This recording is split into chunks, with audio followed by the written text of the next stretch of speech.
a pesar del frío y los vientos que bajan por esta asamblea legislativa. Como verán, aproximándose en época de lluvia, la asamblea es bastante terrible. Lo importante es que estamos acá, las voluntades que creemos en que es posible ganarle a esta arremetida conservadora, ¿verdad?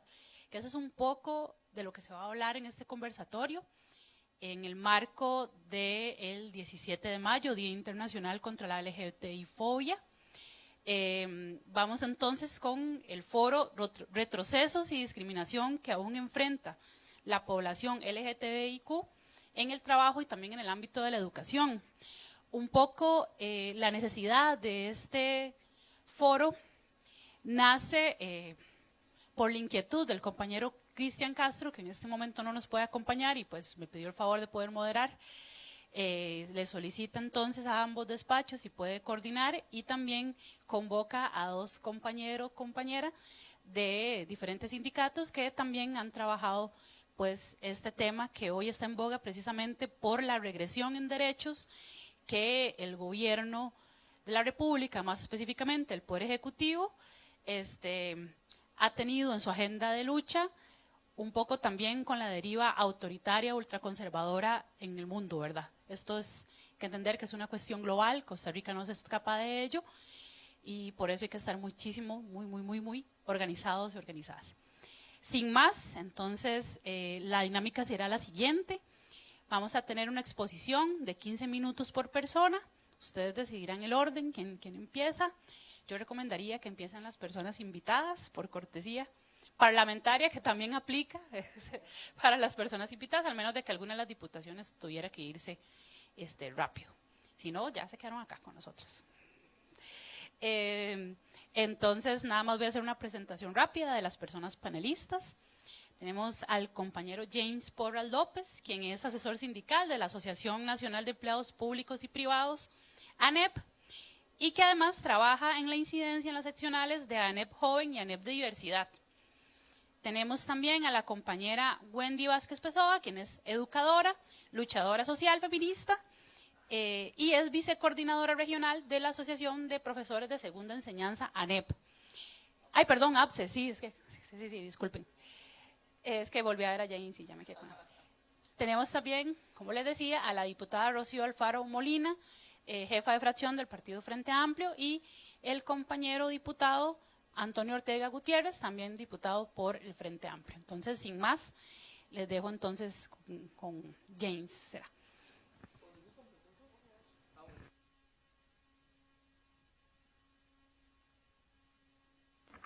Okay. Bueno, muchísimas gracias por este espacio. Para nosotros como ANEP Diversidad y como además persona joven, a nosotros nos gusta mucho que nos inviten a este tipo de espacios porque es una oportunidad de poder compartir no solo pensamiento, sino también de poder compartir, conocer y entender, ¿verdad?, sobre los diversos cosas que pasan en nuestro país desde distintos puntos de vista. Bueno, buenas tardes a todas las personas presentes, a las personas que nos ven a través de la transmisión. Señora y señor diputado, muchísimas gracias. Compañeras, compañeros y compañeros, muchísimas gracias por estar acá. Quiero empezar hablando precisamente desde mi punto de vista sindical, recordando que el derecho al trabajo es un derecho humano fundamental, declarado así por la Declaración Universal de Derechos Humanos, y que también hoy este derecho no nos cobija a todos, no es inclusivo, ¿verdad? Esto también lo reconocemos las personas que hoy estamos en sindicatos, que estamos un sindicato donde todas y todas las personas podemos estar, un sindicato inclusivo, un sindicato social, pero sobre todo un sindicato con justicia, que creemos en la justicia para todas las personas. También debemos de reconocer que este derecho hoy es marginado, hoy esta sombrilla no es para todas las personas que podemos estar en él, no es universal y es una deuda histórica que se tienen en muchas partes del mundo. No, Costa Rica no solo es la excepción, sino también en todo Centroamérica han habido avances y también ha habido retrocesos, ¿verdad? Y existe esta deuda para más las personas que son de nuestra comunidad, que son de la comunidad diversa, pero además de esas más marginadas, como las personas trans, como las personas queer, como las personas de género no binario y otras disidencias sexuales, que hoy son las más marginadas. Este derecho al trabajo como un derecho humano fundamental nos ha excluido muchas veces en muchos años, ¿verdad?, de un trabajo digno y decente, que son cosas completamente diferentes, no podemos verlas como igual. No solo podemos hablar de ese trabajo decente, sino que también hay personas de nuestra comunidad que con suerte acceden a trabajos informales, trabajos peligrosos, trabajos precarios y trabajos que simplemente están ahí como un cupo, algunas personas. Pero la mayoría están hoy forzados a no tener un trabajo digno ni decente, ni estar en la industria formal. No basta con abrir la puerta al trabajo, también hay una deuda. Hay que garantizar las condiciones laborales que respeten la dignidad humana, la seguridad, la igualdad de trato, pero sobre todo la protección contra la discriminación y el acoso en el mundo del trabajo, que hoy es algo tangible, visible, real y lo podemos observar y ver todos los días.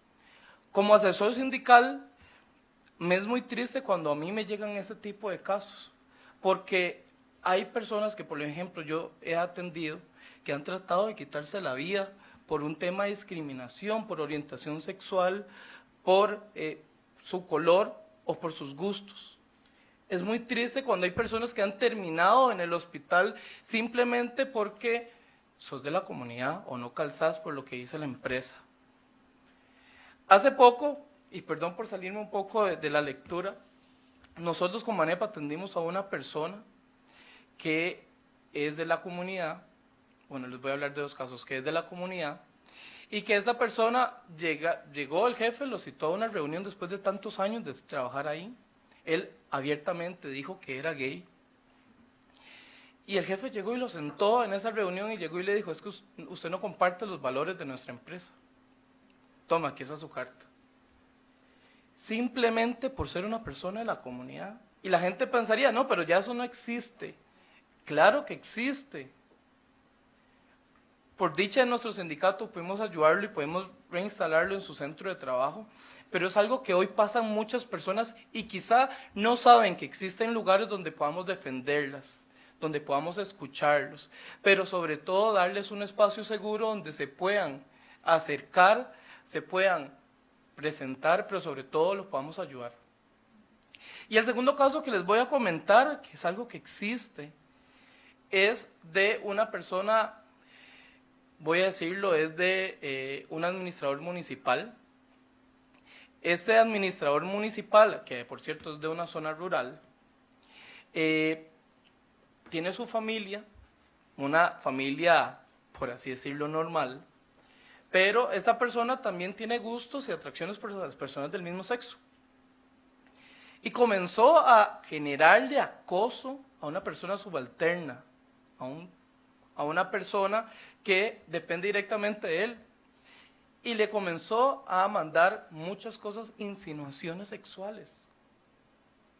Esta persona simplemente porque no quiso, y le dijo, si bien usted tiene hoy una familia y que además usted no es de mi tipo, esta persona comenzó a acosarlo y lo comenzó a minimizar por ser la persona que es, tanto que le ha abierto tantos procesos para el despido. Entonces, es decir, nosotros en el sindicato vemos eso, y hoy, por lo menos ANEP, que es un sindicato que se ha declarado libre de toda forma de discriminación por orientación sexual e identidad de género, hoy hemos tenido ese tipo de cosas, y desde la seccional ANEP Diversidad hemos atendido a estas personas y les hemos dado un acompañamiento. Como les dije, hay experiencias positivas en esta dirección. Algunos de los países, por ejemplo, han hablado de la oportunidad de tener cupos trans en los centros de trabajo, ¿verdad? Que eso no solo habla de la inclusión de las empresas privadas y públicas, sino que también han incorporado políticas, por ejemplo, capacitaciones de inclusión, capacitaciones de cómo conversar con distintas personas de nuestra comunidad, pero también han creado comisiones donde puedan estar personas de nuestra comunidad. En mi sindicato creamos esta seccional de ANEP Diversidad, que fue un tema, aún siendo un sindicato libre de toda forma de discriminación por orientación sexual y identidad de género, fue un tema que tuvimos que luchar. Porque no solo abrimos la oportunidad de hacer, y aquí está mi compañero Daniel que lo vivió, de abrir esta seccional, sino que también tuvimos que pedir hasta perdón como organización sindical. Fue un perdón que tuvimos que hacerlo en público y abierta ante el ex secretario general de la ANEP, que fue Marco Castillo. ¿Por qué? Porque Marco Castillo en aquel entonces, a él se le había quitado una contienda interna de la ANEP, estamos hablando hace más de 45 años, por simplemente ser una persona gay. Y después de 45 años y salirse de las líneas sindicales, tuvimos que pedirle perdón. Y pudimos no solo levantar la bandera y la diversidad dentro de un mundo bastante conservador, sino que también pudimos pedirle perdón y reconocer nuestros errores como organización sindical. Entonces, desde el sindicalismo tenemos algo muy importante, no solo hacer este tipo de grupos, sino también una herramienta importante, como lo es la Convención Colectiva de Trabajo. Desde este espacio, nosotros, como sindicalistas, podemos no solo incorporar cláusulas que ayuden a las personas de la comunidad y que nos respalden y nos garanticen la igualdad real que puedan existir en nuestros centros de trabajo, sino que también que promuevan cosas importantes como la licencia por la transición de género, protocolos contra el acoso sexual, ¿verdad? O por orientación sexual, y que aseguren los procesos contra todo tipo de acoso. Sin embargo, no podemos hablar de las cosas que podemos hacer bien, sino también y de los avances que hemos tenido en estos aspectos. Por ejemplo, la ANEP ha involucrado muchas cláusulas en este tema en las convenciones colectivas de trabajo, sino que también tenemos que levantar la voz y denunciar todos los retrocesos que han existido en América Latina, como por ejemplo los retrocesos que han habido con el gobierno de Javier Milei en Argentina, donde quitó algo tan importante y algo que avanzó mucho en nuestra comunidad como fue el cupo trans en los trabajos. Y Milei lo quitó, algo que iba a ser un faro para América Latina, algo que era importante y necesario. En Estados Unidos con la administración Trump también esas protecciones federales que se garantizaban para las personas de la comunidad hoy no son una realidad porque han sido eliminadas. Y no podemos dejar por menos a el presidente Rodrigo Chávez con la eliminación del comisionado LGTBI. Por ejemplo, decir que, bueno, igual no ocupamos una declaratoria para marchar o no, y salimos a marchar. Y es la más grande, la más registrada. Y los múltiples ataques que ha generado este gobierno de Rodrigo, que ha promovido no solo una narrativa conservadora, sino violenta, de ataques directos a las personas de la comunidad. Y no solo eso, sino ha minimizado todo lo que somos las personas LGTBI y nos ha invisibilizado. En términos de la educación, al igual que en el trabajo, que es un derecho humano fundamental, pero sin una educación inclusiva no hay herramientas para combatir la ignorancia, la violencia, la discriminación. No hay cómo prevenir el acoso en las aulas, tampoco, ni cómo formar una ciudadanía respetuosa de las diversidades. Es por eso que tenemos que reclamar una educación con un enfoque inclusivo, un enfoque de género, interseccional, pero con reconocimiento de las múltiples identidades. Esa línea que queremos dejar clara en nuestra posición, también con ese artículo de la Ley Marco del Empleo Público, que daba la figura de objeción de conciencia, es decir, que un funcionario público simplemente diga, no, por mis creencias religiosas no te voy a atender. Eso, si bien fue quitado de la Ley Marco de Empleo Público, eso fue el inicio de muchas cosas que nos pudieron haber quitado de más. De temas de acoso por orientación sexual e identidad de género para establecer los canales de denuncia y eficaces y seguros. Finalmente, quiero insistir en una idea para nosotros es central. Las personas LGTBI debemos de organizarnos sindicalmente. No basta con participar. Tenemos que estar en la toma de decisiones para construir y ser parte de los procesos de negociación y diálogo social. Necesitamos una alianza entre sindicatos y organizaciones de sociedad civil que reconozca que los derechos laborales y los derechos humanos son inviolables. Además, las empresas del sector público y los sindicatos deben de comprometerse en crear espacios laborales seguros, de oportunidades y de un diálogo permanente. Porque no se construyen derechos sin consensos y no hay justicia social sin inclusión. Hoy estamos aquí para decir que no daremos ni un paso atrás. Hoy, como sindicalista LGTBI, Cuba+, estamos para resistir, para construir y para transformar. Porque un trabajo y una educación sin discriminación no son un sueño, sino son un derecho. Muchísimas gracias.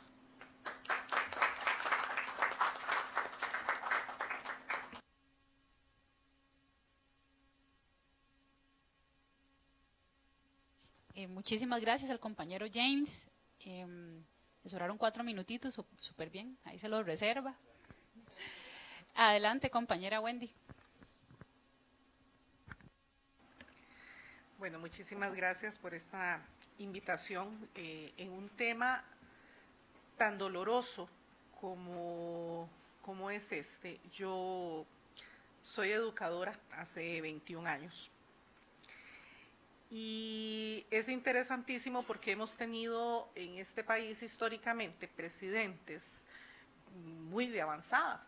Como cartaginesa orgullosa tenemos un Jesús Jiménez que hace esa gran apertura de la educación al sector femenino. Pero lamentablemente la ola neoliberal que nos lleva hacia un retroceso terrorífico en cuanto a derechos humanos, viene y nos arrebata pequeños logros, porque son pequeños logros, como el uso de los protocolos específicos en los casos de discriminación para la población LGTB. Claro que hay una gran parte de la población pues, que aplaude esta decisión, incluso se tergiversa terroríficamente el tema de los protocolos ante el bullying por la condición LGTBIQ+, todas las letras que les queramos poner, porque realmente lo que hace este gobierno pues, es equiparar el bullying contra esta población con el bullying general. Y dice además, como a manera de empoderamiento, que la comunidad LGTB no tiene por qué ser victimizada, porque que no somos ningunos cobardes. Y qué pena, pero es que nuestros estudiantes, nuestros jóvenes, tienen derecho no solo a la educación, sino a la salud mental. Cuando uno como educador se encuentra con un caso de bullying, de agresión, por un tema de diversidad sexual, por un tema, en mi caso, en secundaria, por lo menos los estudiantes están un poquito más claros de qué es lo que ocurre. Pero en el caso de la escuela, en el caso de los niños, que saben que hay algo de pronto distinto en ellos, donde son excluidos, por ejemplo, de una fiesta de cumpleaños, de un juego infantil, pero de pronto el mismo chiquito no sabe por qué me están excluyendo, por qué mis compañeros me están agrediendo, por qué me tiran una piedra, por qué me hacen a un lado, por qué me dicen un apodo, por qué me dicen una grosería. Y es porque de pronto sus características están ahí muy firmes, pero su conciencia en cuanto a la identidad sexual todavía no está siendo, no está clara todavía. Bueno, resulta que nuestros protocolos, aunque no eran la pomada canaria, y para nosotros los educadores, y lo digo hasta con un poquito de vergüenza, llevaban mucho trabajo. Qué pereza, qué cansado. Era la única herramienta que teníamos para defender a una población que ya de por sí es vulnerada. Y no es vulnerada solamente en la institución educativa, es vulnerada en la comunidad y muy lamentablemente, con decir esto con mucho dolor, con mucho luto, dentro de sus propias familias. Porque como en muchas ocasiones les he dicho a mis estudiantes, es muy diferente cuando un chico le dice a su mamá, mami, tengo novia, y hasta le aplauden. Pero que un chico llegue y le diga a su mamá, mami, creo que me gusta un compañero.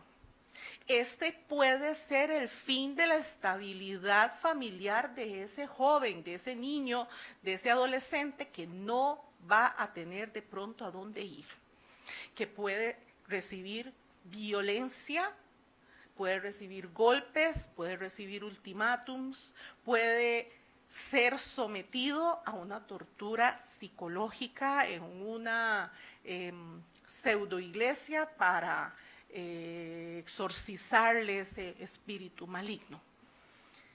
Y la salud mental, que es un derecho, y la salud mental de ese joven se fue al carajo. Entonces nosotros como educadores realmente quedamos manos arriba. ¿Por qué? Porque se nos pone un protocolo, pero es un protocolo que lamentablemente también como educadores no todos estamos con la claridad de, existen educadores que todavía no tienen esa claridad y dicen, no, es que realmente se puede hacer más gay, si eso se puede, dentro de ese marco de ignorancia de la diversidad sexual. O sea, una persona no se va a hacer más gay porque se le aplica un protocolo. Puede ser que se arregle, si se le aplica un protocolo normal, no se va a arreglar porque no estamos rotos, no estamos desarreglados, no estamos en malas condiciones. Pero lamentablemente tenemos un gobierno que ha encontrado justamente el nido perfecto para depositar esos pequeños huevos que van eclosionando en retrocesos, en violencia verbal en las calles, en comentarios terribles dentro de redes sociales.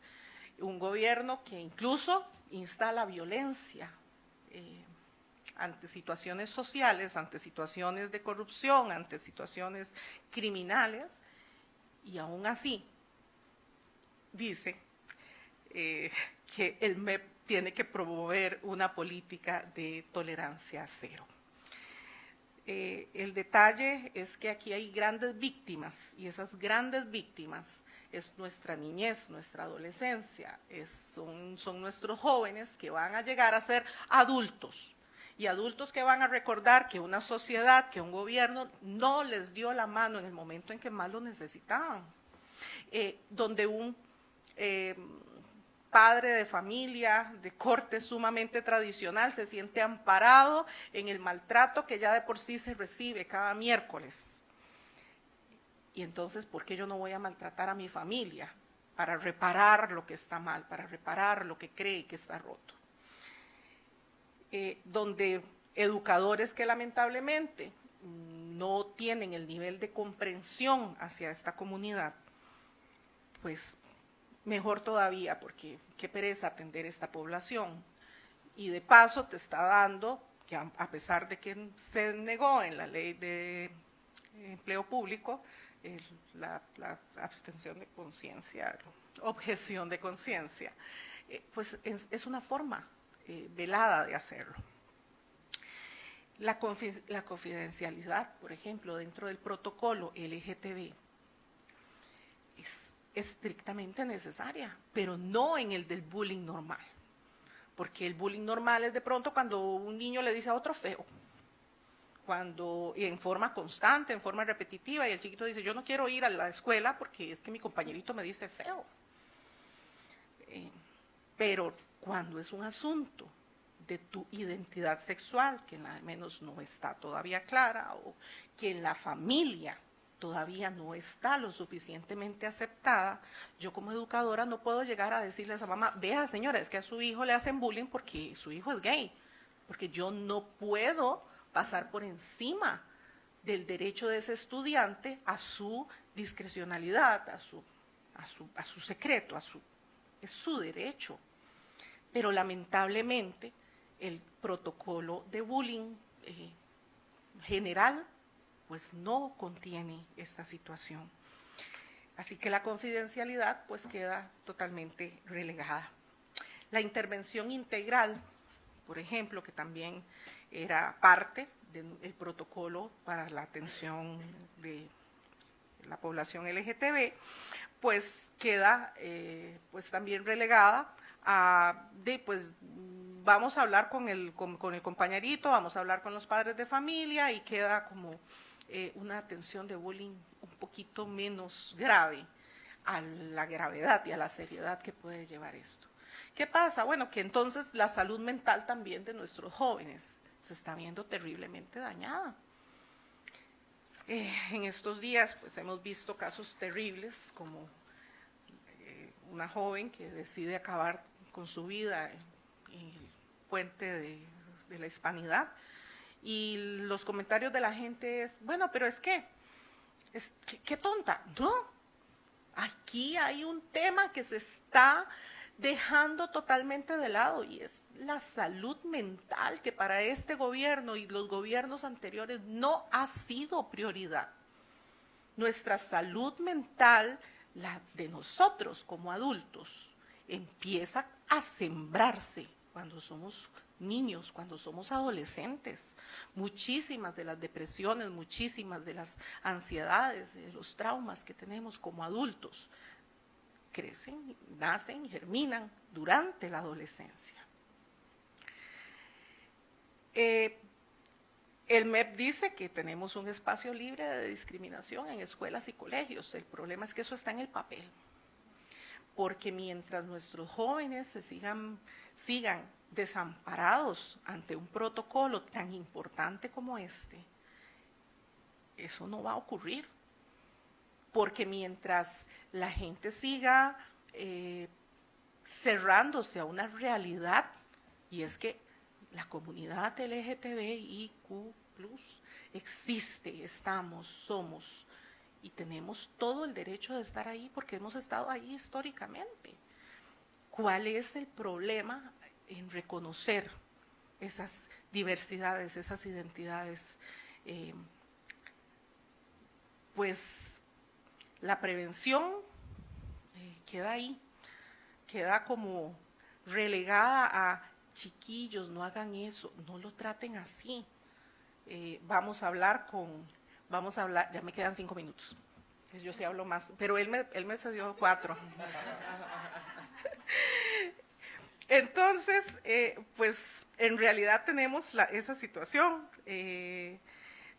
Lamentablemente los ataques se siguen dando y se seguirán dando, porque es lo que se ha sembrado en esta sociedad homófoba, en esta sociedad transfoba, ¿dónde lleva la tilde? Transfóbica, gracias. Soy de matemática, yo no soy de español.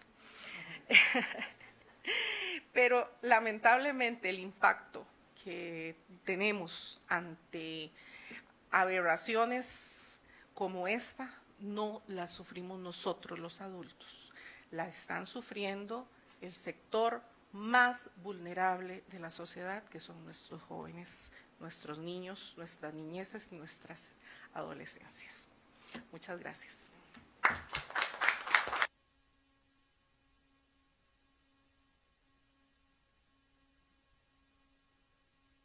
Muchas gracias, compañera Wendy. Ahí le quedaron como 3 minutitos algo. Ahí sí. Pero sí creo que es sumamente importante estas 2 anécdotas, experiencias de voces profesionales también y luchadoras, una desde la parte más del gremio, ¿verdad?, sindicalista, de cómo abordan esos procesos en los centros de trabajo, y también la parte educativa, cómo desde facilitadores del proceso de enseñanza-aprendizaje están ahí viendo lo que sufre el estudiantado, viendo la inoperancia y negligencia también de alguna parte del profesorado que le falta esa concientización. Eso es un poco de lo que parte este conversatorio, ¿verdad? Estos retos, cuáles serían las soluciones, una reflexión, y bueno, ahora le tocará un poco la tarea de reflexión también a ambas diputaciones, empezando por la compañera Rocío Alfaro.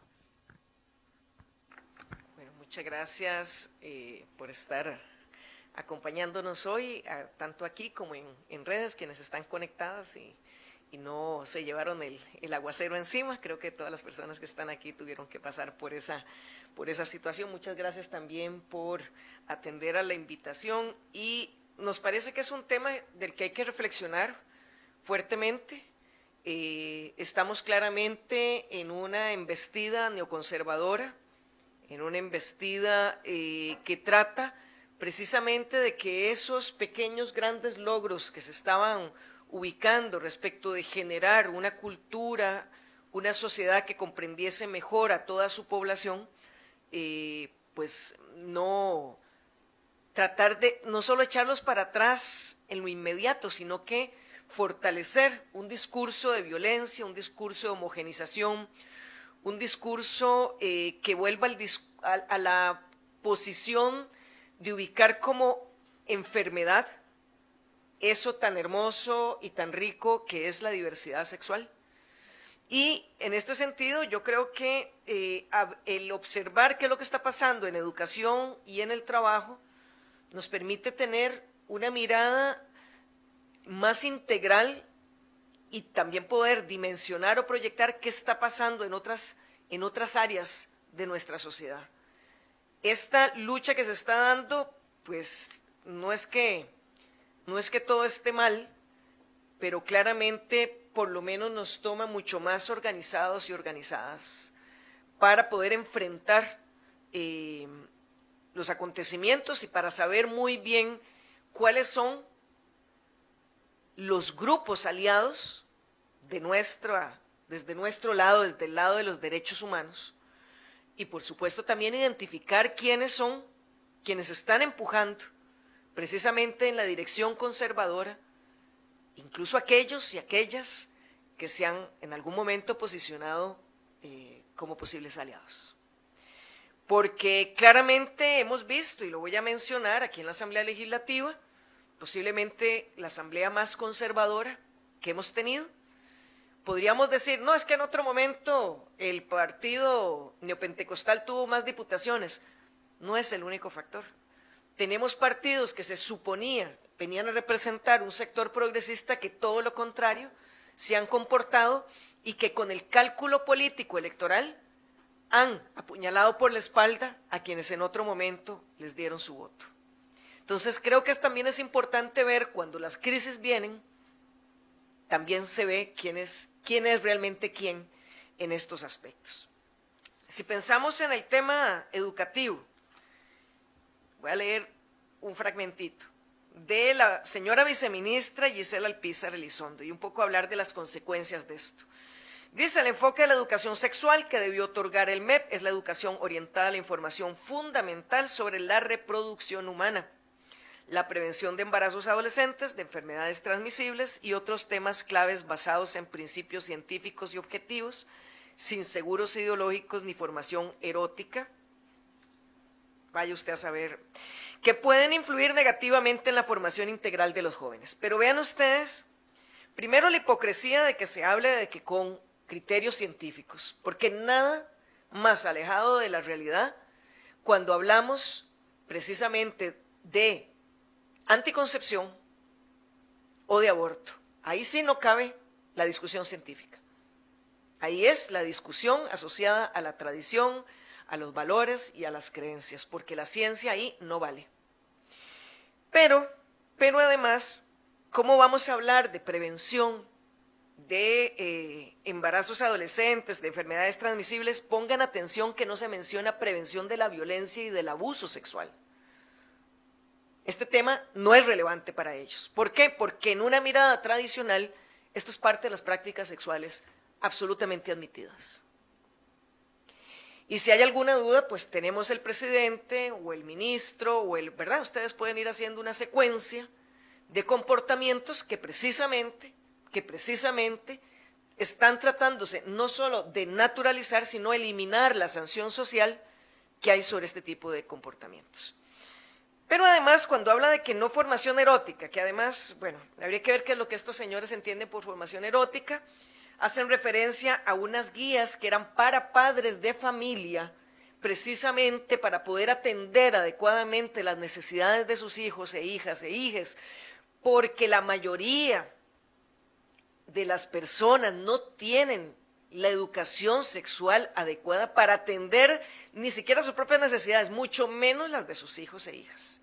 Y entonces dicen que se promovía el erotismo, la autoestimulación, etcétera. Lo que se quiere es que se entienda, que los padres y madres de familia reaccionen de una manera adecuada, que no cercenen el desarrollo natural de sus hijos e hijas. Pero además, cuando se habla de no educar sobre el erotismo, entonces estamos dejando por fuera precisamente todo el tema de la sensibilidad, todo el tema precisamente de apreciación del propio cuerpo y todo el tema de los vínculos afectivos. Todo eso por fuera, no solo vamos a ver biología, que es más o menos volver unos 50 años atrás en términos educativos. Pero volver 50 años atrás no solo nos provoca un problema estrictamente educativo, nos provoca un problema social completo. ¿Por qué? Porque es una mirada de hace 50 años con condiciones sociales del siglo XXI, con niños y niñas que están expuestos desde los 8 años, 7 años de edad, a pornografía, con niños y niñas que están expuestos a redes sociales, a interactuar con adultos que se hacen pasar por niños y en una realidad que además es profundamente violenta, profundamente violenta. Entonces, lo que estamos quitándoles son las herramientas para poder comprender su mundo, comprender sus vidas y, por supuesto, comprender también los riesgos a los que se exponen. Si a esto le agregamos el factor de ser de la comunidad LGBTIQ+, y le agregamos todavía más riesgo. ¿Por qué? Porque precisamente si las familias no tienen una adecuada vinculación con el proceso de formación de sus hijas e hijos, no van a poder asumir y van a responder como tradicionalmente se hace, que es con el rechazo, con la violencia, con la imposición, con el dolor, con la frustración, con el empujar fuera de la casa o fuera de la vida. Porque es también una de las razones importantes, como lo señalaba la compañera Wendy, hay un tema de salud mental que no se puede dejar por fuera, no solo es el tema de si se contagian o no se contagian, por supuesto que eso es relevante, cosa que también se ha abandonado por mucho, y se ha tratado de estigmatizar y decir que solo la población LGBTQ+, son quienes están expuestos al contagio de enfermedades de transmisión sexual, que es un absurdo y por eso se disparan las cifras como se disparan. Pero además, todas estas políticas o ausencia de políticas han tratado de fortalecer la idea de que en años anteriores lo que se hacía era una inclusión forzada. Y este es un discurso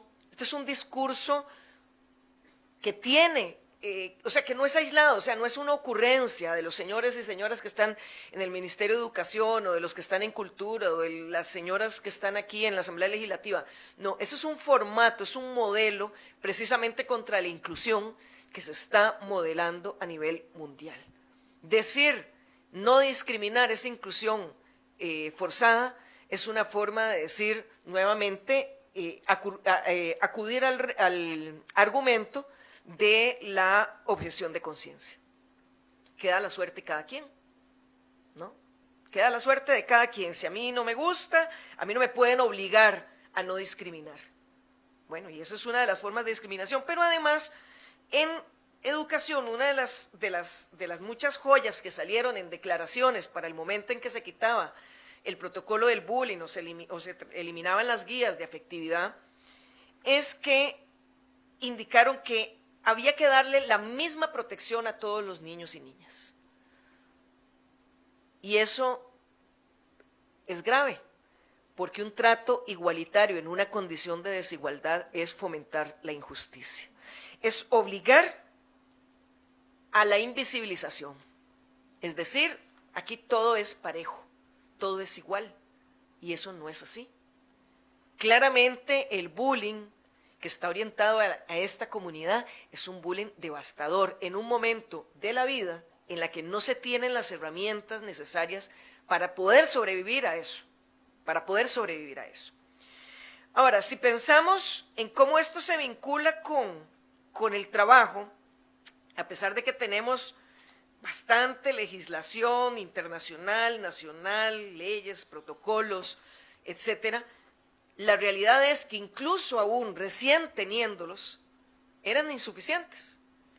El único estudio que realmente que encontré así contundente, sustancioso, el de la OIT, el que se presentó en 2017, sobre la discriminación de la comunidad en los espacios laborales, precisamente señalaba que los mecanismos que existían no eran suficientes, que los mecanismos que existían eran burlados por una socialización que era más fuerte que la legislación y que los reglamentos, y que además mucho de ello se derivaba incluso de discriminación y violencia que se recibió desde el sistema educativo, ¿no? Una inserción laboral no discriminatoria es violentada desde el sistema educativo, o sea, lo aprendemos en el sistema educativo.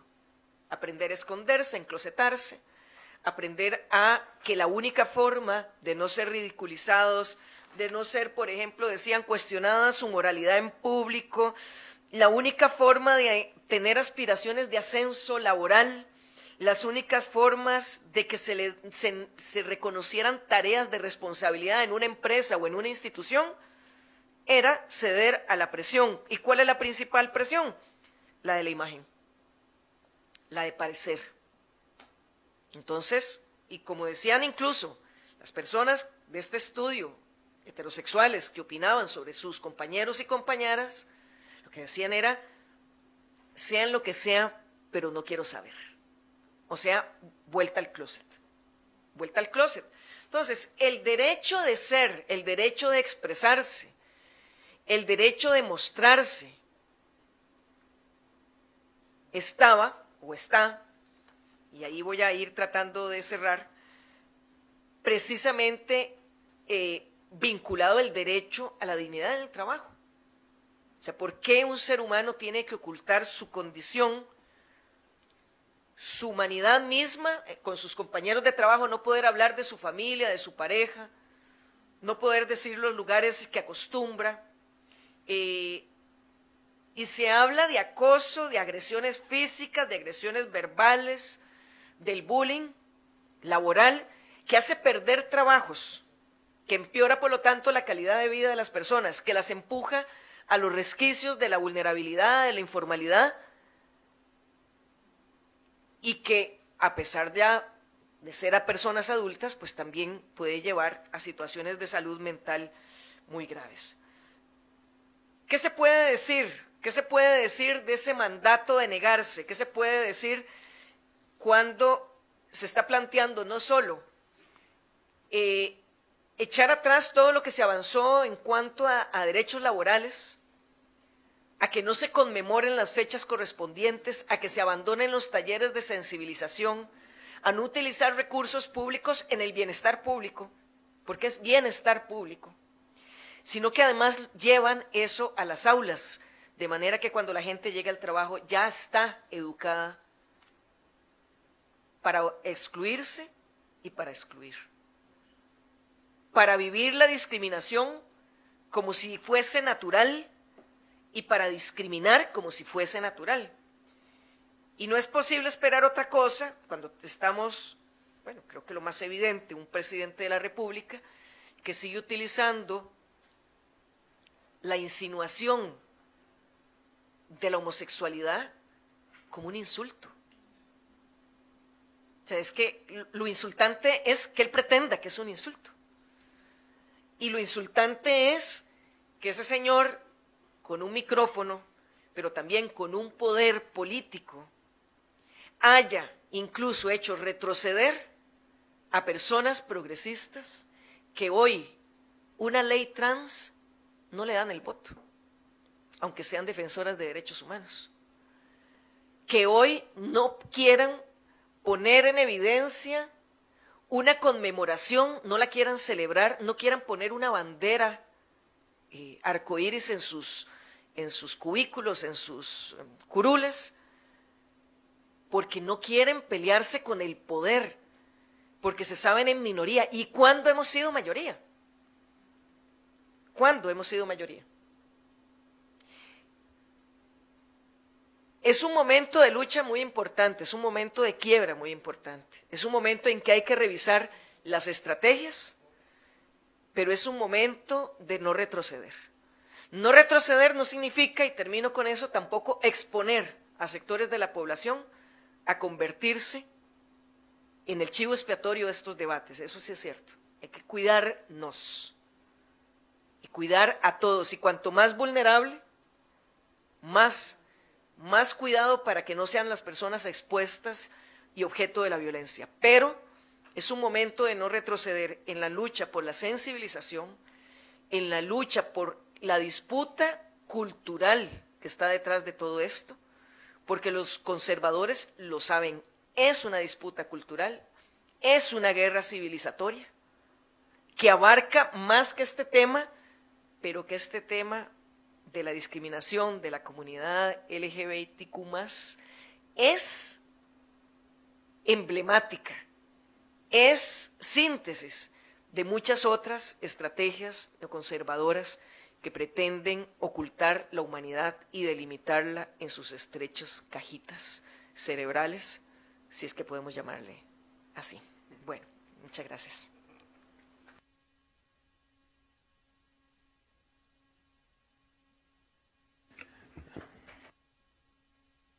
Muchísimas gracias a la compañera diputada Rocío Alfaro y le damos entonces la palabra al compañero diputado Antonio. Gracias, muy buenas noches ya. De verdad un lujo estar aquí en esta mesa. Agradecerle a James, a Wendy, de verdad, y al despacho de Rocío y a Rocío por la invitación a este foro, a Vianey. Agradecerle también a Cristian Castro, que fue quien me convocó. Le mando un abrazo y le agradezco mucho que haya pensado este espacio tan necesario. También a todas las personas que se salvaron del aguacero y que nos están viendo virtualmente. Va a ser difícil, digamos, dialogar después de las 3 intervenciones. Aclaro de una vez que no pretendo dar conclusiones ni soluciones, porque después de tantas puertas que se abrieron aquí sería una irresponsabilidad procurar poder dar tareas, entre otras cosas, también porque la historia reciente y la historia humana nos ha enseñado también que las soluciones y las luchas y las victorias se construyen colectivamente y no en un intento de clase magistral, que tampoco es el caso. Le pregunté a Cristian sobre las pretensiones del foro, esto para poder acotar más las respuestas, el balance y la síntesis. Esto porque, por lo menos en estos 3 años que he tenido la dicha y la fortuna de representar al partido y a muchas personas desde la curul, me he centrado en la Comisión de Derechos Humanos, muchas veces, o la mayoría en resistencia, otras veces en propuestas. Entonces quería poder acotarme un poco más, sobre todo porque este foro hace un llamado a la reflexión sobre el tema de la educación. Entonces, quiero, a partir de estas preguntas, poder abrir unas discusiones. ¿Se considera que el marco legal costarricense es suficiente para garantizar la no discriminación en espacios educativos y laborales? ¿Qué vacíos se identifican? Y pues bueno, aquí en honor a la verdad habría que decir que Costa Rica tiene un marco legal que prohíbe la discriminación por orientación sexual y en algunos casos identidad de género, tanto en la educación como en el empleo. Sin embargo, la protección efectiva sigue siendo limitada debido a problemas en la implementación, fiscalización y capacitación. Si a eso se le suma lo que aquí a mi izquierda ya diagnosticaron como un momento donde la revancha puede ser ultraconservadora. Digo revancha porque en los últimos años pudimos avanzar bastante en Costa Rica y en diferentes lugares. Esta revancha ultraconservadora no solo ha logrado que personas que tenían, que sentían un poco de pena por decir las barbaridades que pensaban, ahora no sienten pena, ahora las dicen, ahora las gritan y otros las repiten. Entonces, esa revancha ultraconservadora ha empoderado a personas, pero también, como decía Rocío, ha hecho que otras personas que se encontraban como aliadas o que se encontraban también dentro, inclusive de la población LGTBIQ+, no quieran enfrentarlo. Entonces se vuelvan hacia, digamos, una sombra o una posición más conformista o al closet de vuelta. A propósito de la referencia al closet, hay un poema de un poeta mexicano, de un escritor chileno que se llama Pedro Lemebel, creo que no se dice así el apellido, Pedro Lemebel, que se llama Que se abra esa puerta.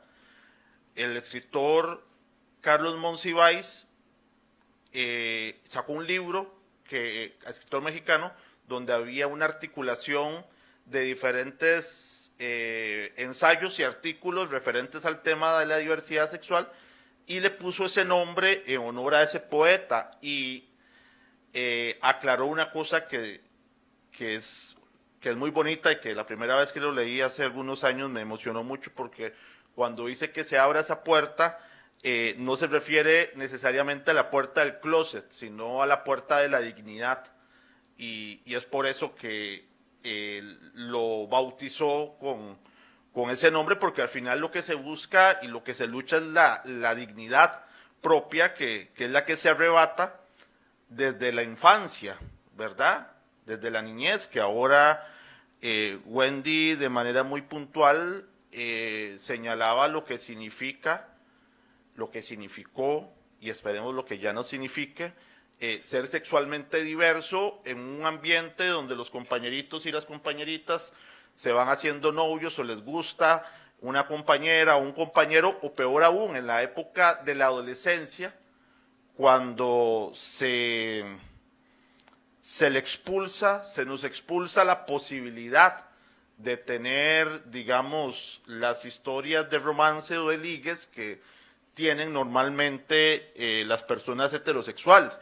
Obviamente estamos hablando de que se le está robando niñez, se le está robando adolescencia, se le está robando afectos, se le está robando experiencias a un montón de personas.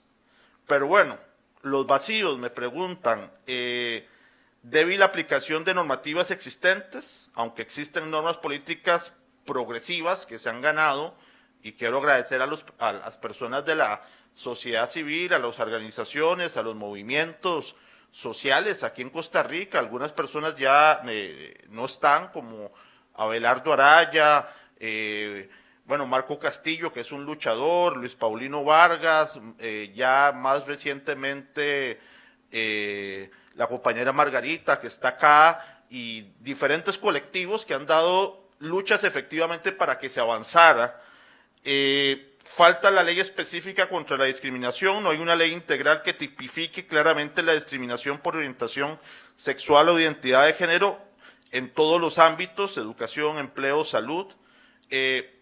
Protocolo del MEP, poco difundido, aunque el MEP sí cuenta con un protocolo para la atención de bullying y acoso, no ha sido difundido adecuadamente ni acompañado en el proceso de capacitación. El presidente se dejó decir, entre las millones de cosas desagradables que dice cada vez que agarra un micrófono, que ellos sacaron la perversión de las aulas, haciendo referencia a que, digamos, cerraron todos los programas que tienen que ver con la lucha contra la discriminación y el bullying.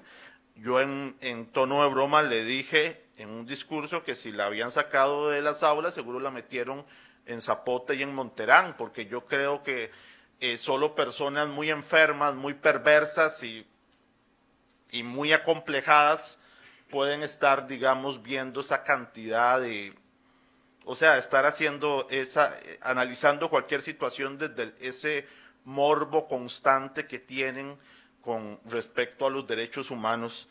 La discriminación laboral en el sector privado, el Código de Trabajo prohíbe la discriminación, pero no existen mecanismos claros de fiscalización y denuncia en el ámbito privado, especialmente para personas trans, a propósito de lo que nos señalaba Jens. La ausencia de un acompañamiento institucional y acceso a la justicia. Las personas LGTBI suelen enfrentar obstáculos para denunciar o acceder a rutas efectivas de recuperación, lo que genera impunidad. Bien, ahí no sé cuánto me queda. Sí, me sumaron lo que les restaron, lo que dejaron. ¿Qué retos enfrenta la Asamblea Legislativa para avanzar en leyes que protejan efectivamente a la población LGTBI? Bueno, ¿por dónde empezamos, verdad? Los principales retos para avanzar en legislación inclusiva y protectora son resistencia de bloques conservadores. Hay una fuerte presencia de bancadas que se oponen abiertamente a los derechos, otros no lo hacen abiertamente, pero se oponen en sus actos, lo que bloquea propuestas o debilita iniciativas, además que se utiliza como moneda de cambio en negociaciones políticas. El tema LGTBIQ, al igual que el tema de las mujeres, ha sido moneda de cambio para diferentes gobiernos, para diferentes políticos, entonces bueno, la pongo aquí para tener votos, logro el poder, pero si me piden que la cambie a cambio de otros votos, yo la cambio. Por ejemplo, la objeción de conciencia del gobierno de Carlos Alvarado, digamos, de cómo se negoció con tal de que entrara y se aprobara la ley de empleo público, instrumentalización política, se ha convertido en un tema de debate más allá de los derechos humanos, lo que dificulta las discusiones técnicas y basadas en evidencia. Entonces, se ve como si fuera una moda, ¿verdad? Como si fuera, digamos, una etapa o como si fuera, digamos, un estilo, ¿verdad? No como un tema de derechos humanos. Entonces, como muchas veces se quiere ver como una moda, como un estilo, aplica aquello que decía el comediante estadounidense Groucho Marx, que decía, estos son mis principios, pero si no les gusta, aquí tengo otros, ¿verdad? Es un poco como funciona para mucha gente este tema, es decir, yo estoy aquí, pero si a usted no le gusta, los escondo y si quieren, me vuelvo más conservador. Hay una batalla, ha existido una batalla muy evidente en la campaña del 2018, donde una buena parte de las fuerzas o de los candidatos se peleaban para ver quién era el más cavernario, o sea, se pelearon para ver quién era el más, había un concurso, parecía que a ver cuál discriminaba más y cuál ofrecía más destruir derechos. Eso está en boga aún y no estamos ajenos de que la próxima campaña vuelva, digamos, bueno, vuelva no, se fortalezca, porque nunca se ha ido. Falta de prioridad legislativa, aunque hay propuestas presentadas, por ejemplo, leyes contra la discriminación e identidad de género, muchas no avanzan por falta de voluntad política o prioridad en las agendas y comisión de plenario, desinformación y presión externa, las campañas de desinformación, presión por parte de grupos religiosos y políticos conservadores, influye en el debate legislativo y genera temor al costo político. Si a eso se le suma el auge de la ultraderecha, digamos, populista, y cómo la fake news, la inteligencia artificial, la posverdad y la pseudociencia, obviamente es la mezcla perfecta para que la discriminación y la desinformación viajen juntas. Es decir, yo me asusto, y lo digo por gente cercana, con la que uno comparte políticamente y demás, que a veces te hacen preguntas sobre temas y uno dice, ¿es en serio que están preguntando? ¿Es en serio que se creyeron eso? Por ejemplo, para la marcha del Pride del 2022 salimos a marchar. Yo iba con una camisa, creo que tenía Chabela Vargas, y atrás una bandera de la diversidad con las diferentes, con las otras banderas, la de las personas trans, la de la persona bi. Total, al día siguiente, estos troles vietnamitas sacaron una foto donde salimos todos y hacen un acercamiento a mi camisa y toman, no me acuerdo cuál extracto de la bandera, y decían que era la bandera de la pedofilia. Y digamos que eso se difundió por todo lado, y en grupos del partido, digamos, mandaba gente como bien intencionada, diciendo, compas, es que un compa de San Ramón o de San Carlos mandó esto, quiero saber si eso es cierto. Y uno dice, bueno, es que si ya ese nivel de bulos, como le dicen en España, logra permear a la gente que se supone, entonces, ¿qué pasa con el resto, verdad? Y bueno, así ganan elecciones. ¿Cómo evaluaría la legislación existente? Creo que puede considerarse progresista en intención, pero deficiente en ejecución y alcance. Digo, progresista si nos vemos en la región, ¿verdad? Progresista si analizamos a Costa Rica hace 20 años. Es decir, es evidente que ha habido un avance cuantitativo y cualitativo, sin embargo, su ejecución ha sido deficiente, su alcance también, y hay una ola conservadora que está echando todo para atrás. Finalizo diciendo limitaciones y pendientes. La protección contra la discriminación carece de mecanismos judiciales y administrativos claros y ágiles. Hay un montón de elementos que no están tipificados. Por ejemplo, cuando nosotros peleamos contra el proyecto o por el proyecto en contra de las terapias de conversión, nos dicen que no, porque ya la tortura está tipificado en el Código Penal.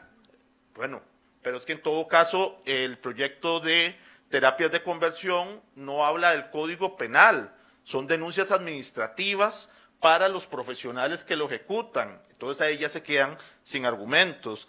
La fiscalización estatal es débil, especialmente en el sector privado y fuera del gran área metropolitana.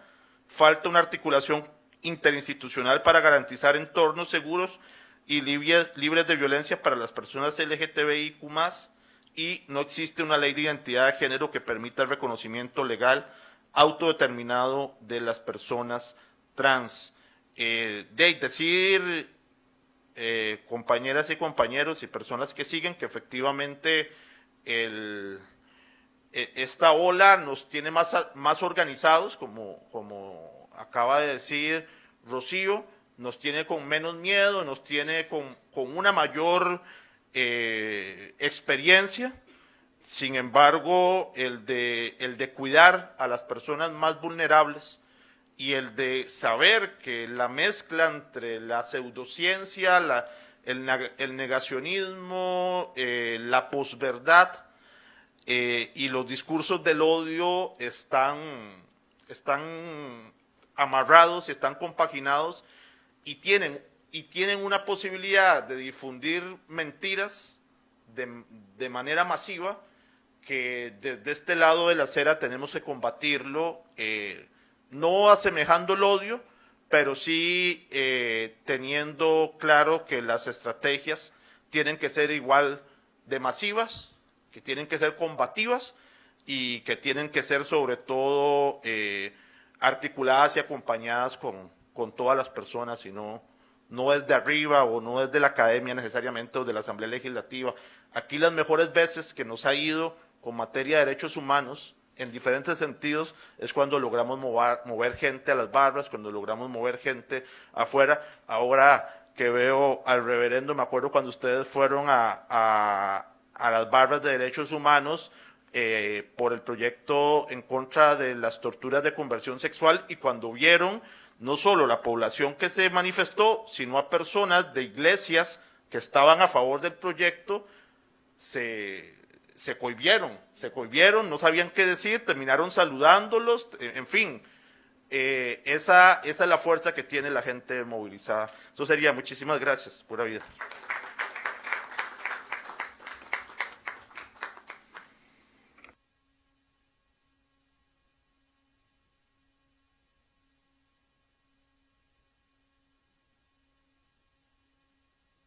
Muchísimas gracias al compañero Antonio. En este momento damos un espacio para el uso de la palabra. No sé si por el momento solo Maggie es para de una vez tenerles en mente. Entonces,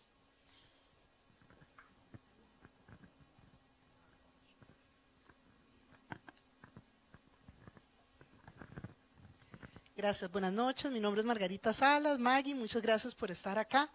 Yo quiero primero que nada agradecerle a las personas que están en la mesa porque todas han sido aliadas, que se han colocado, como decía Rocío, valientemente para dar la lucha por los derechos de la población LGBTIQ+. Y quiero lanzarles una pregunta porque hemos conversado mucho acá sobre todos los pendientes que hay en ese afuera, pero yo quisiera también que conversáramos un poquitito sobre los pendientes que hay en esos espacios donde estamos. ¿Y a qué me refiero con esto? Bueno, quisiera como plantearle al compañero, a la compañera de los sindicatos, ¿cómo hacemos para que la causa y la lucha de las personas LGBTIQ+, sea considerada desde los sindicatos como parte de la agenda central también?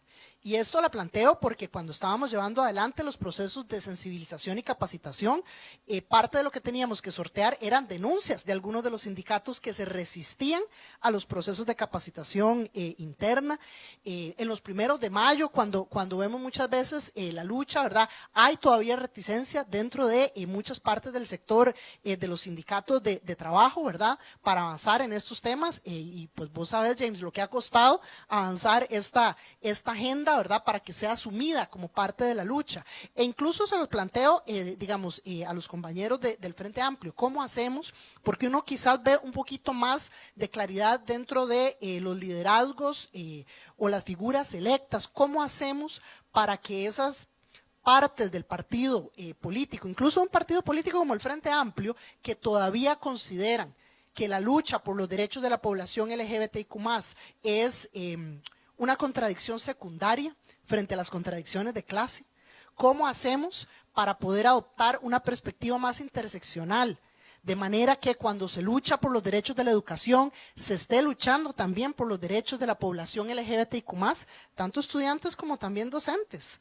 Que cuando se lucha por los derechos laborales, pues una de las demandas centrales de la población trans es el derecho al trabajo, y esto sigue sin verse como parte de los derechos laborales, y que cuando luchamos por esta agenda de derechos humanos, también desde los partidos de izquierda y de izquierda comprometida, sea esta parte de las luchas, y no algo que vemos como secundario o como accesorio. ¿alguna otra uso de la palabra? Bueno, entonces damos pase. No sé si el reverendo quería... Sí, no sé si nos echa el cuento a todos y todas que estamos acá. Y luego le doy entendiendo que es un buen cuento con respeto, reciprocidad entre todos y todas acá. Y luego ya le doy el pase a los panelistas. Bueno, muchas gracias. Más que preguntas, una serie de comentarios, ¿verdad?, al respecto. Hablando de la educación, ¿verdad? Desgraciadamente, para bien o para mal, toda esta cuestión de la homofobia y la discriminación pasa por la cuestión religiosa, ¿verdad?, por la formación religiosa. Para nada es un secreto.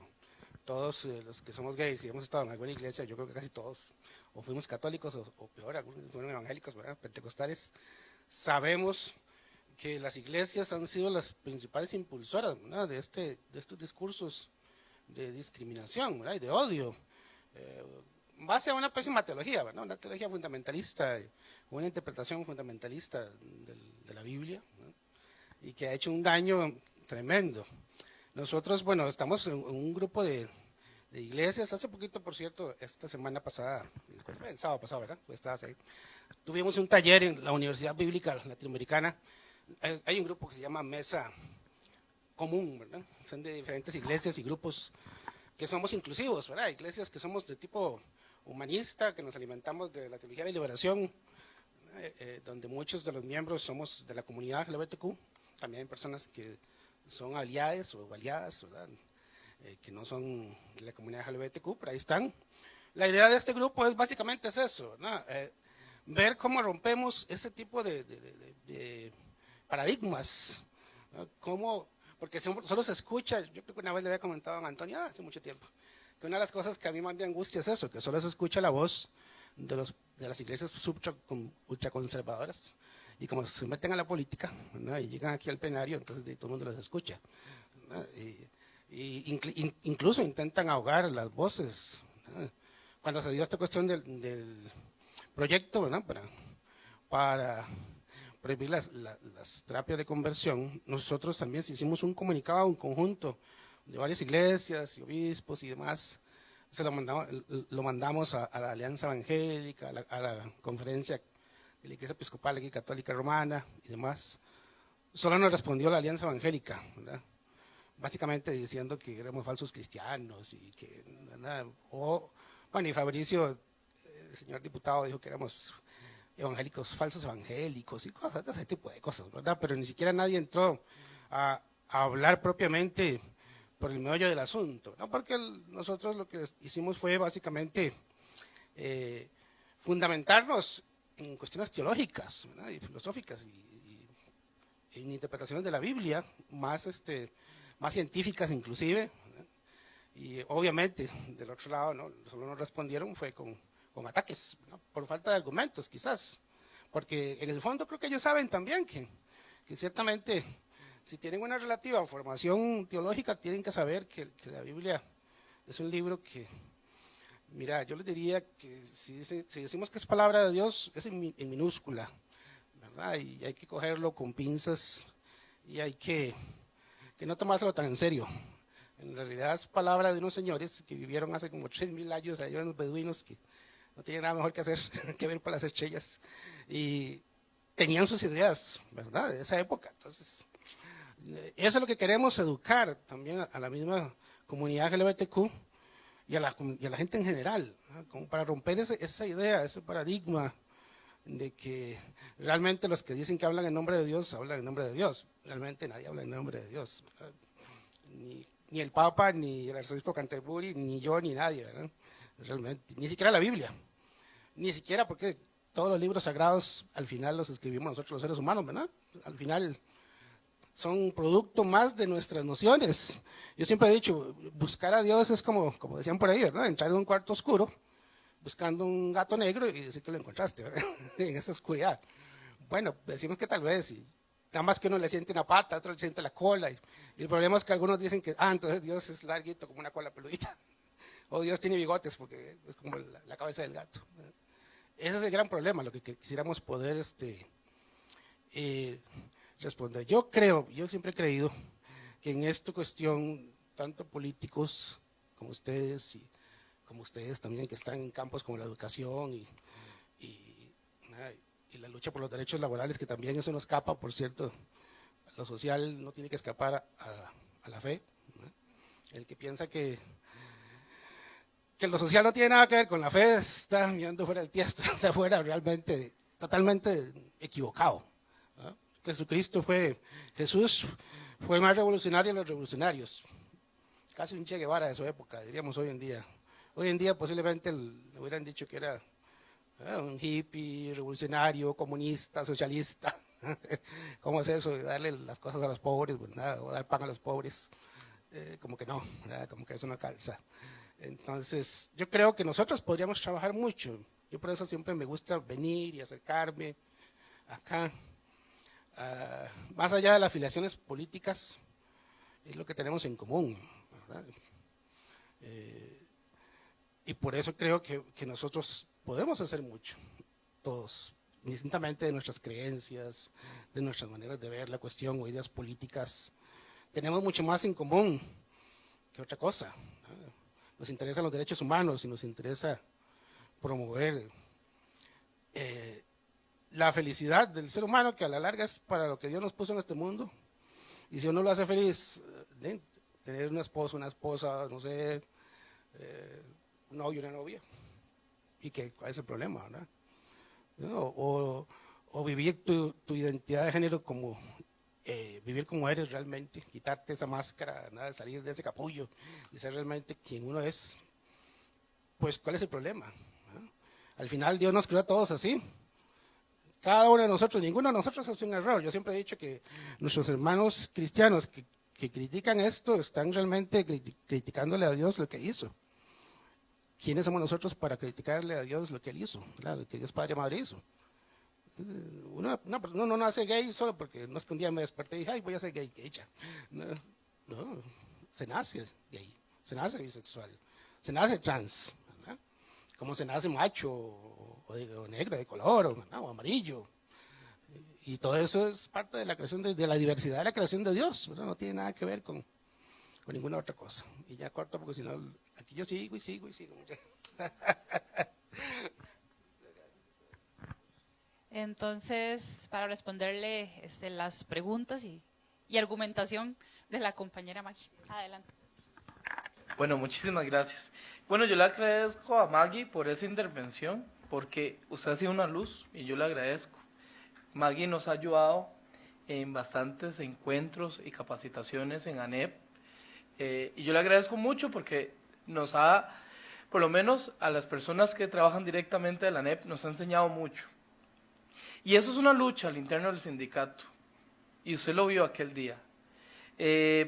Primero ganamos una elección porque por lo menos, a diferencia de lo que dice la prensa, el ANEP no es albino, es una junta directiva y lo conformamos todos. Y en la junta directiva la propuesta, ser un sindicato todo libre de discriminación por orientación sexual e identidad de género, la ganamos por un voto. Por un voto en la Junta Directiva Nacional. Y hubo toda una matráfula, Daniel, que está en lo interno, de los mismos directivos para que algunos no llegaran y no hubiera quórum y no pudieran haber sesión. Y por dicha pasó por un voto. Y ese tipo de luchas también se hacen adentro del sindicato. Después, ahí que empezamos, bueno, ya teniendo la aprobación de la Junta Directiva Nacional, empezamos con capacitaciones. Empezamos con la conformación de la seccional ANEP Diversidad, llamando a asambleas. Precisamente este próximo 6 de junio vamos a tener el 4º encuentro de trabajadores LGTBI, ¿verdad?, de la ANEP, donde tenemos un grupo que también ha costado, ¿verdad?, acercarnos a aquellas personas de la comunidad, ¿verdad?, y decirle, mira, ¿querés formar parte del grupo? ¿Sos afiliado a la ANEP? Incorporémonos, ocupémonos, escuchémonos. Pero sobre todo entendamos que también tenemos derechos, ¿verdad? Entonces, ¿qué hemos hecho? Además, la ANEP ya lleva más de 5 años de participar consecutivamente en las marchas de la diversidad. Hemos estado, casi siempre, a veces nos ponemos adelante, a veces atrás, hacemos una manta muy larga. Las últimas 2 o 3 mantas que hacemos, tratamos de hacer una por año, ha sido en relación, las últimas 2 en relación al convenio 190. Que para nosotros es de suma importancia como seccional de ANEP Diversidad y como ANEP, ¿verdad? He sido esas personas, quizá a veces 4, a veces 5, a veces hemos sido más, las que vamos a las barras a pedir que ese convenio se apruebe. Porque muy bien lo decías, Maggie, este tema es interseccional. Porque la gente diría, bueno, el convenio 190 habla sobre toda forma de discriminación. Ahí también estamos personas de la comunidad, pero también están las personas negras, están las personas extranjeras, están las mujeres, están los hombres, estamos los que somos de distintas regiones y también los de orientación sexual. Y es algo que como sindicato tenemos que luchar contra toda forma de discriminación en el mundo del trabajo. Y ese convenio es muy claro en ese aspecto. ¿Qué nos queda? Bueno, articular más. Tenemos que articularnos más, tenemos que acercarnos más a las organizaciones sociales, acercarnos a los grupos organizados, a abrir más estrategias en relaciones a las convenciones colectivas de trabajo. Hubo una lucha durante mucho tiempo, un compañero que se llama Jairo, de la Municipalidad de Limón, hizo una lucha incansable para que tanto a las personas heterosexuales se les respetara uno de los artículos de la convención colectiva en relación a la licencia por boda, pero también él tuvo que pelear porque cuando él se casó con su esposo, él también quería tener ese derecho y por dicha lo logró.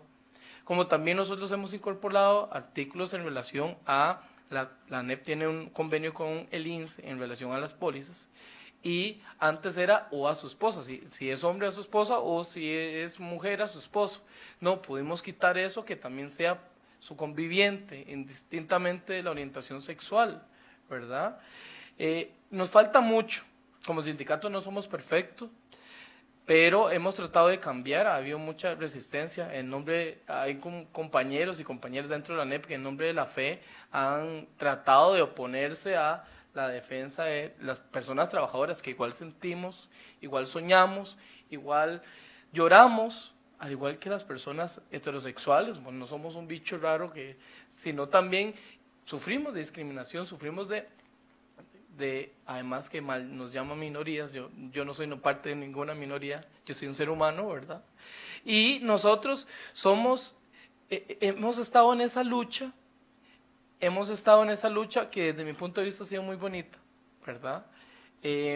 Porque le hemos enseñado a la gente, a las personas que están dentro del sindicato y a las que conforman el sindicato, que también pueden ser escuchadas, que lo que viven no es aislado, porque hay muchas personas que también viven lo mismo y que también tienen un sindicato donde nadie los va a juzgar, los vamos a atender y les vamos a apoyar si fuera el caso en temas políticos, laborales o sociales. La NEP está en un gran cambio, soy feliz por ser parte de ese cambio y ser feliz porque usted también nos ha ayudado, Maggie. David, que también, él iba a estar aquí lamentablemente por un foro en Malta, precisamente este mismo tema, no pudo estar, también les manda saludos y agradecimientos. Pero nosotros estamos en una gran lucha interna, que nos estamos consolidando más, empezamos siendo 5, hoy somos más de 40 y seguimos creciendo, ¿verdad? Y este tipo de espacios, encuentros, trabajos, capacitaciones, son los que nos han ayudado muchísimo. Y en relación a lo que dijo el reverendo, lastimosamente algunos grupos políticos han tergiversado lo que dice Dios con el fin de minimizarnos, aplastarnos, hacernos a un lado. En la NEP hay un caso de una persona muy específica, no voy a mencionar el nombre para que darle rédito, pero ha sido una lucha enseñándole que nosotros somos parte también de la NEP, tenemos derecho a opinar, tenemos derecho a levantar la voz, y hemos hecho hace 2 años en nuestra oficina, yo comparto con Daniel y con David, hicimos una manifestación en todo el pasillo de nuestra oficina. Para usted entrar a mi oficina tiene que pasar por un pasillo y pusimos pancartas, los pegamos por todo lado, tanto que esa persona iba a veces a nuestra oficina y dejó de ir desde que hicimos esa manifestación. La oficina está a la par de esa persona y fue precisamente cuando trató de boicotear de que a Marco Castillo se le pidiera perdón públicamente. Entonces es una lucha interna, pero es una lucha externa, y los sindicatos, por lo menos como la NEP, vamos siempre a estar ahí a la par de la clase trabajadora. Indistintamente de su orientación sexual, vamos a ser siempre la voz de las personas trabajadoras.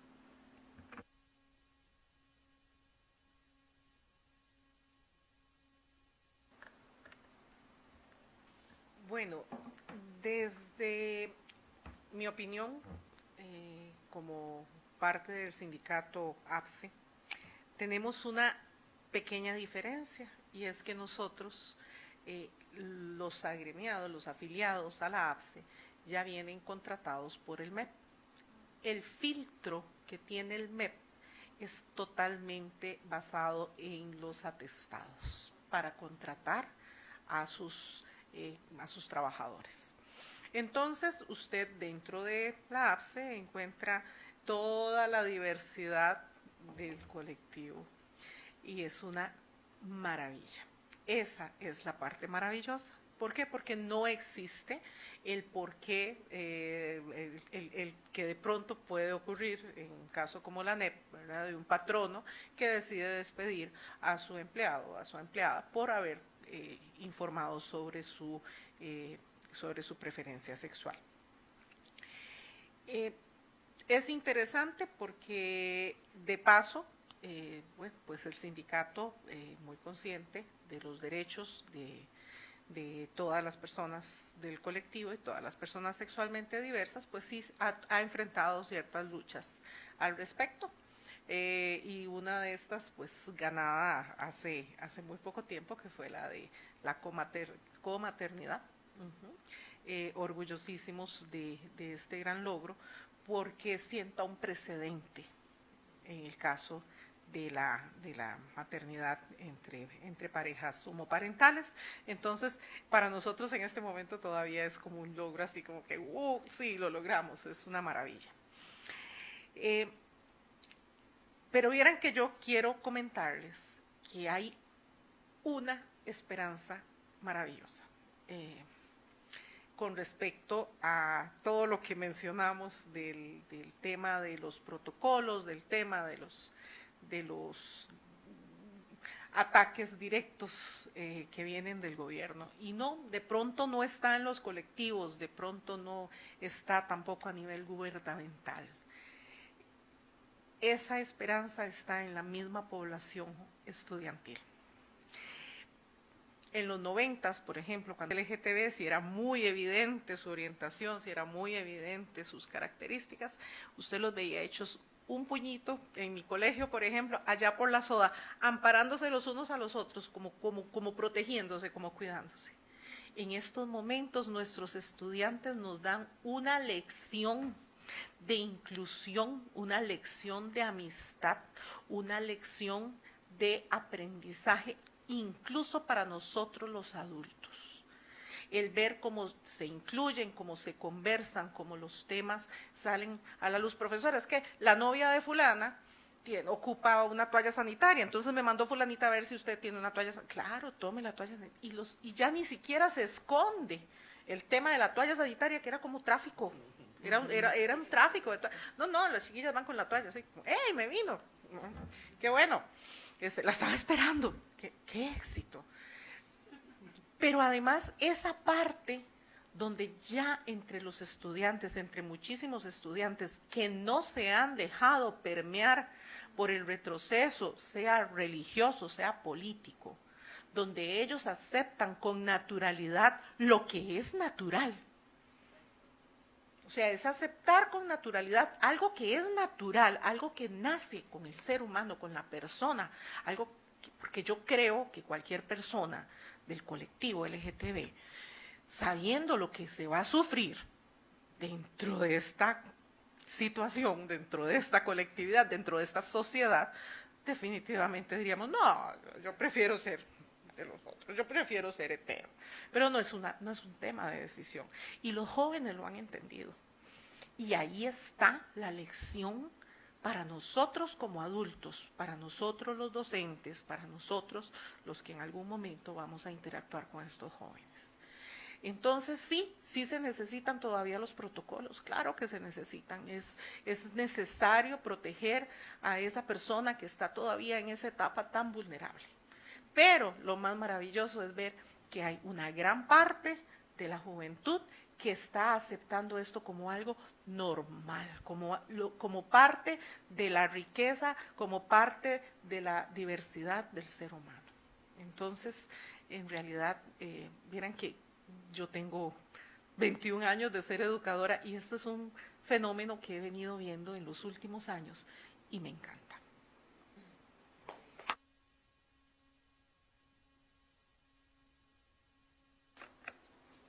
Bueno, yo creo, ante la pregunta de Margarita, yo creo que la militancia política, la militancia social es también escuela y es un proceso. Un partido con las características como las del Frente Amplio incluso solo se pueden entender en el actual contexto, como teniendo raíces en un partido comunista, cómo se puede precisamente superar en términos históricos, no digo superar como, nosotros somos mejores, sino superar en términos históricos, de asumir, de subsumir lo que sucede en nuestra sociedad y darle complejidad y darle ese crecimiento que es teórico, que es práctico, a lo que en algún momento se pensó que ya estaba estático, ¿no? Pues no es estático, es movimiento, siempre es crecimiento, y precisamente esa particularidad de poder trazarse de forma transversal, de forma interseccional, luchas, desde la lucha de clase todas las luchas asociadas a la identidad de género, las luchas ambientales, que son fundamentalmente luchas por la vida, las luchas por la identidad étnica.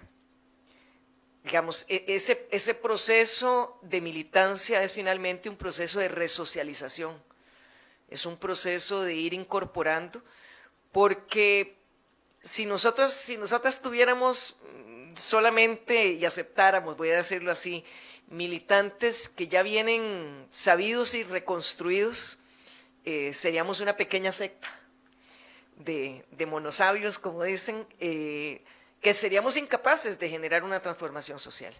Es que la transformación social se está dando dentro de nuestras mismas filas. Hay un programa que eso sí se ha ido construyendo precisamente sobre esos lineamientos. Y hay una dirección o unas direcciones políticas que tienen que haber pasado precisamente por ese proceso de aprendizaje, por ese construirse dentro de una militancia, precisamente para poder representar ese programa, ¿verdad? O sea, habrá compañeros y compañeras que entren con una clara conciencia de alguna temática. Tenemos muchos compañeros, por ejemplo, que han entrado por la lucha sindical. Y sin embargo llegan y se encuentran en un partido donde a la par de la lucha sindical se habla de diversidad. Y tendrán sus choques, y tendrán sus dudas, y tendrán sus contradicciones, como contradicciones tenemos todos los seres humanos, pero es precisamente en la práctica del colectivo, en el tiempo de militancia, en el participar, en el no solo encontrarnos con los que pensamos igual, idéntico, sino entre quienes tenemos elementos en común y podemos precisamente enriquecer nuestro pensamiento, nuestra sensibilidad, que se construye, digamos, ese sueño tan lindo que nos hemos inventado ahí en el Frente Amplio. Y por eso el nombre, porque mucha gente, por ejemplo, en otros países nos preguntan, pero el Frente Amplio es un Frente Amplio, ¿no? La estructura de varios partidos articulados. No, el Frente Amplio es un partido. ¿Y cómo logran ser un Frente Amplio siendo un solo partido? Bueno, con dificultad, con complejidad, poniendo a discutir a personas que tienen trayectorias muy diferentes, pero no solamente ponerlas a discutir, sino a vivenciar las luchas. Y por eso es que, a diferencia de la política tradicional, digamos, para nosotros, que era incluso uno de los primeros lemas que tuvimos, ¿verdad? Era hacer una política de forma distinta, de los primeros lemas que tuvimos. Igual milite y sea feliz era uno de los lemas, ¿verdad? No ver la militancia como un sacrificio, no, la militancia es crecimiento. Y la militancia es también ese crecer en colectivo, ese crecer que es complejo, que puede ser como los dolores de crecimiento en la adolescencia, ¿verdad? Que puede ser doloroso, pero que nunca se deja de crecer, nunca se deja de aprender. Y yo creo que en la militancia frente amplista, que ha tenido que tomar retos importantísimos, decir con compañeras que están aquí, con Wendy, con Yanei, por ejemplo, que la lucha inicial por tener una secretaría de las mujeres, eso fue una lucha. Y hoy en día los compañeros y compañeras que tuvieron alguna resistencia en ese momento, levantan las banderas y las entienden, porque no es imponerle, ok, este es el formato y tal, y ustedes tienen que pensar, no, es asumirlo, es entenderlo, es participar. Y creo que en ese sentido hemos tenido momentos, igual que en nuestra sociedad, en que algunas banderas no fueron entendidas por toda la militancia y que sin embargo todo era un tema de tiempo, de trabajo, de compartir, de luchar juntos, de educarnos mutuamente, tal y como tenemos que, trascender el sueño y llevarlo a la práctica con toda la sociedad.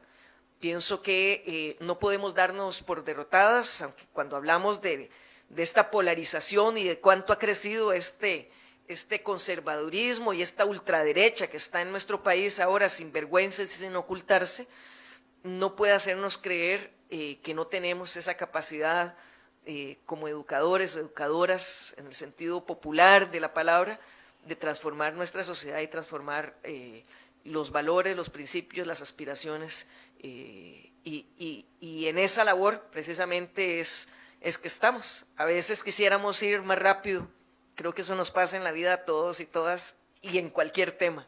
Quisiéramos a veces ir más rápido, pero a veces es mejor ir lento pero profundamente, modificando la sociedad, no solo en la promesa de lo que queremos hacer, sino haciéndolo en el hoy.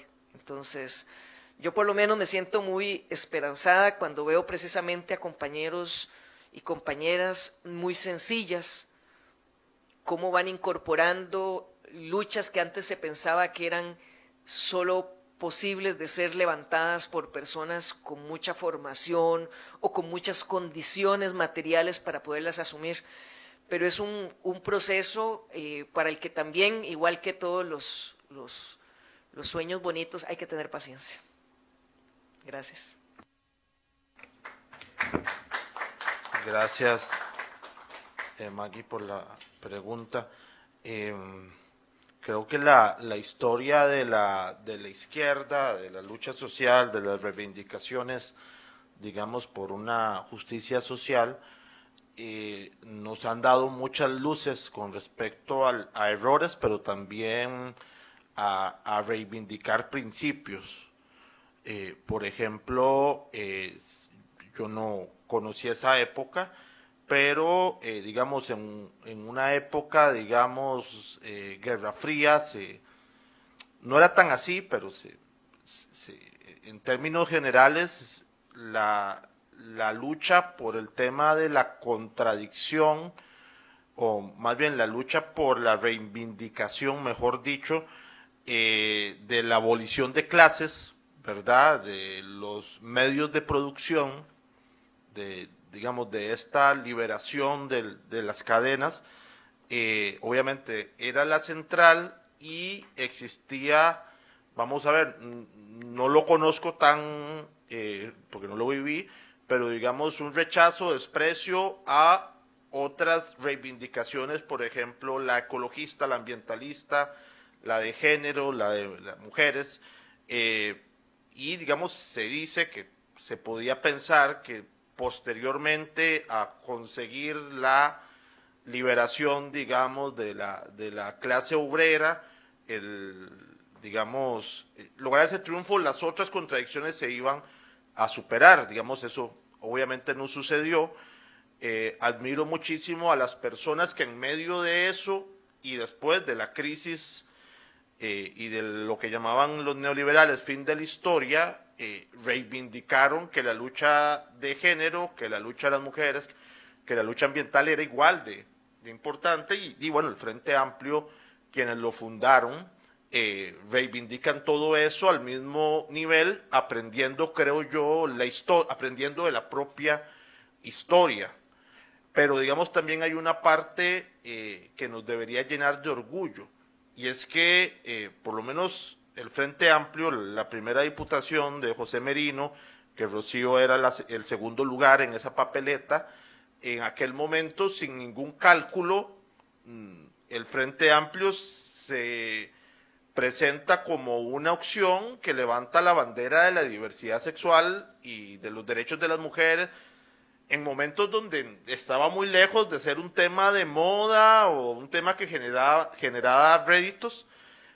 Ya después ustedes conocen lo que pasó, cómo se lograron avanzar y todo lo demás. Entonces pasamos tiempos en que Disney, Amazon y todos esos eran aliados y aliadas, todo lo demás, pero en cuestión de minutos, todos esos medios o todas esas plataformas o toda esa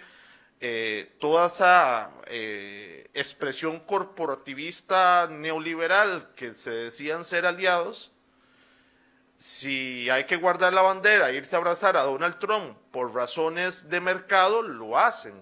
Digamos, si así lo hicieron, Entonces, a la larga, la reivindicación de la izquierda, es decir, es que sí, que exista una derecha pro derechos de la diversidad o una derecha pro derechos de las mujeres, no lo creo. Lo podrán hacer momentáneamente por el Bill Metal, por una situación de coyuntura, por saber que puede generarle réditos, pero si al final hay riesgo en sus bolsillos, se mueven sin problema hacia el otro lado, ¿verdad? Entonces yo creo que eso es una cosa que tenemos que tener muy clara y creo que en los últimos años ha sido muy evidente, o en las últimas semanas o los últimos meses, ha sido muy evidente de quienes de verdad están en la lucha. Debo de decir, y a propósito del tema partidario, a mí me tocó estar con Rocío 4 años en un comité ejecutivo nacional, yo era secretario general, ella secretaria adjunta, antes de eso no nos llevábamos muy bien, ahora no sé cómo nos llevamos, pero digamos, el tema es que en ese momento teníamos mucho, antes de eso había mucho conflicto, y imagínense por temas partidarios, pero imagínense que yo considero que durante ese tiempo que estuvimos en el CEN, en el comité ejecutivo, pandemia de por medio, matrimonio igualitario de por medio, digamos, generamos unas luchas internas que se las tuvieron que aguantar porque las hacíamos desde la dirección del partido y obviamente habían críticas y demás, pero como que podrán imaginarse que nadie quería hacernos de frente, digamos, un desplante. Y ahí pasó una cosa muy curiosa, bueno, muy curiosa no, muy particular, que es que ahí pasó la elección del 2018, que fue Carlos Alvarado contra Fabricio. Gana Carlos Alvarado y ese mismo año se convoca o hacen toda la ofensiva para el plan fiscal, para la reforma fiscal. Y toda esta, digamos, contraofensiva, y de nosotros, y se los digo así, era como un frente amplio, digamos, que abrazaba, luchaba por esos derechos, pero que se enfrentó abiertamente al gobierno que estaba promoviendo eso, pero que ante la ciudadanía era el gobierno amigo de la causa LGTBIQ+, y de los derechos humanos. Entonces, digamos, mucha gente de un lado y del otro nos generaba una contradicción. Entonces nos decían, ¿cómo van a atacar a este gobierno si no hubiera quedado Fabricio? Es decir, el legítimo chantaje. ¿Cómo van a atacar el gobierno con la regla fiscal si qué dicha que están ellos, si no Fabricio? Y por el otro lado, gente deseosa, homofóbica, nos decían, ven, que eran la misma cochinada y ustedes votaron por ellos solo por la bandera arcoíris. Entonces, es decir, ni una ni la otra. Había que tener una posición lo suficientemente sólida y lo suficientemente valiente para no dejarnos ir por esa gente que le quiso dar un cheque en blanco a Carlos Alvarado y a toda su reforma, pero tampoco a los otros que con el primer pretexto ya empiezan a tirar sapos y culebras homofóbicas y de la prehistoria.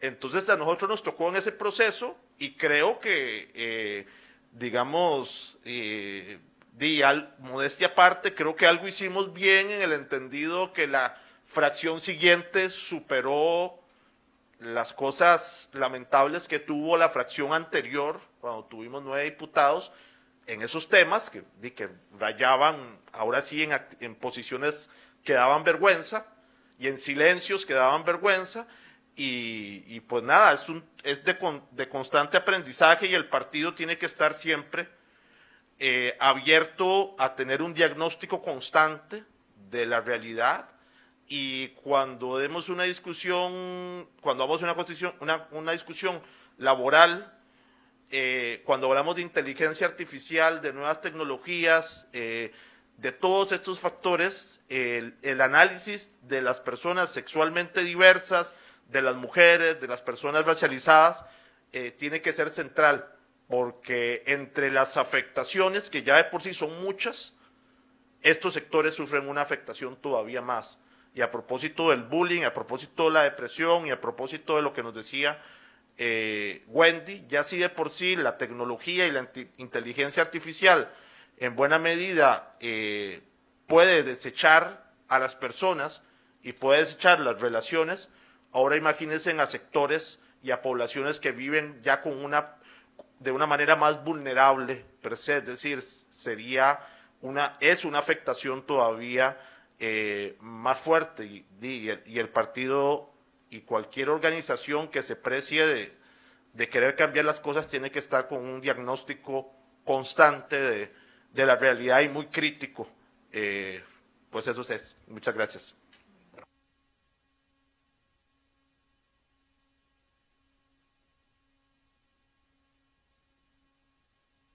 Bueno, dada la hora y que me parece que en las intervenciones para contestarle a la compañera Maggie, creo que han hecho un cierre bastante, ¿cómo se podría decir? Bastante reflexivo, que aporta también luces en esta oscuridad, que aporta esperanza, pero sobre todo que aporta esas ganas de seguir luchando organizados y organizadas en colectivo, porque solo así se pueden llegar a esas grandes conquistas. Nunca han sido solas, nunca han sido de forma individual, aislados, aisladas, como el relato neoliberal que impone estas normas del mercado libre a cualquier ámbito de nuestra vida cotidiana, nos lo dice, que es una competencia contra el que está a mi lado, contra la que está enfrente.